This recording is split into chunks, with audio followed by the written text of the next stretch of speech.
Have you ever met someone whose discipline was so consistent? It was almost frightening. The kind of person who decides to do something and simply does it. No debate, no hesitation, no negotiation. They seem to operate on a different level, powered by a quiet, unshakable force.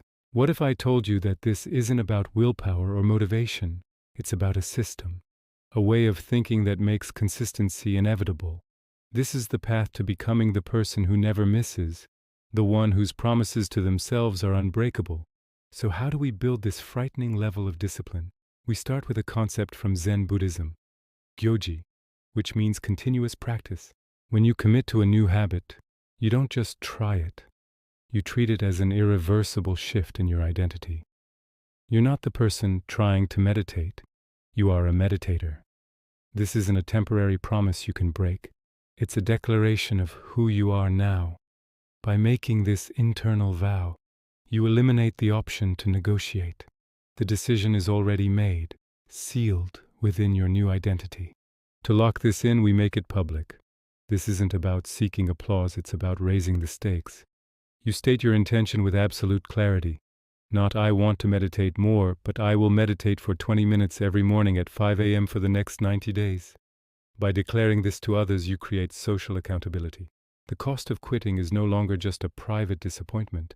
It's a public retreat from your word. You're building a system where it's harder to quit than it is to continue. You're engineering your own success. The next step is to eliminate one of the biggest enemies of discipline, the when question. We create a non-negotiable hour. Pick one specific time slot in your day that is sacred to your practice. Maybe it's 6 a.m. to 7 a.m. During this hour, you do your habit no matter what. This removes the constant mental drain of deciding when to fit it in. The battle isn't about if you'll do it or when you'll do it.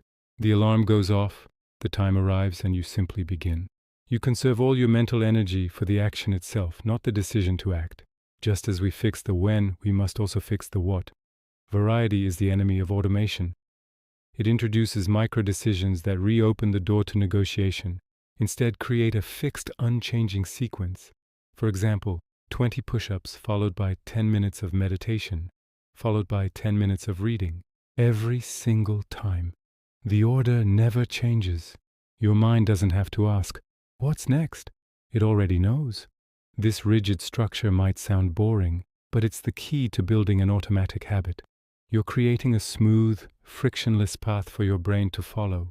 When you combine the same context, the same time, the same sequence, with relentless repetition, something magical happens.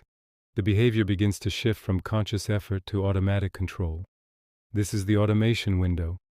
Scientists suggest this process takes about 2 months, sometimes more. You're no longer forcing yourself to do it. Your mind and body simply execute the pattern. It becomes as natural as brushing your teeth. You've effectively outsourced your discipline to your subconscious, letting the system run on its own. But what about the bad days? The days you're tired, sick, or unmotivated? This is where many people fail, because they aim for perfection. The principle here is simple. Practice without gap. It's far better to do a tiny, imperfect version of your habit than to do nothing at all. If your goal is 20 push-ups, just do 1. If it's a 20-minute meditation, sit for 1 minute. The goal isn't to hit a target, it's to keep the chain unbroken. Keep the river of consistency flowing, even if it's just a trickle. Never allow a zero. A gap is an invitation for negotiation to return. Life, however, is unpredictable. Obstacles will appear, travel, illness, unexpected guests. They can all derail your routine. The solution is to plan for them in advance. This is called creating pre-solutions. Sit down and write out if-then plans for every likely disruption. If I am traveling, then I will do my push-ups in my hotel room before breakfast. If I am sick, then I will do my 1-minute minimum practice. When the obstacle appears, you don't have to debate or problem solve. The plan triggers automatically. You've already made the decision. After a period of this relentless practice, perhaps 90 days, a duration inspired by the intensive Zen training period known as Ango, a change occurs. It's not just that you've built a habit. Your identity has fundamentally shifted. People around you might start to notice your consistency. They might call it intense or even scary. And that is precisely the point.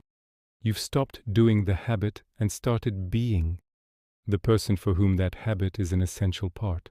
The action is no longer separate from you, it is you. You are the person who always shows up, and there is a quiet, profound power in that. This journey transforms discipline from a daily struggle into a state of being. It's a silent strength, a promise you keep to the most important person in your life, yourself. Thank you for joining me on this path. If this resonated with you, consider following for more insights. Now ask yourself, who do you want to become?